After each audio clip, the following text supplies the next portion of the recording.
اگر آپ تہجد کے وقت اٹھتے ہیں تو سب سے پہلے آپ کیا پڑھیں گے؟ حضرت عائشہ رضی اللہ تعالیٰ عنہ فرماتی ہیں کہ رسول اللہ صلی اللہ علیہ وآلہ وسلم جب رات کو تہجد کے لیے اٹھتے تو یہ پڑھتے: 10 بار اللہ اکبر، 10 بار الحمدللہ، 10 بار سبحان اللہ و بحمدہ، 10 بار سبحان اللہ الملک القدوس، 10 بار استغفر اللہ، 10 بار لا الہ الا اللہ، اور پھر 10 بار اللہم انی اعوذ بک من ضیق الدنیا و ضیق یوم القیامہ، میں تیری پناہ میں آتا ہوں دنیا کی تنگی سے اور قیامت کے دن کی تنگی سے۔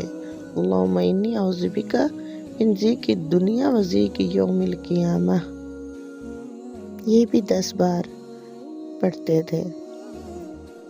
اور پھر فرماتے اللہم اغفر لی وحدی وارزقنی وعافنی۔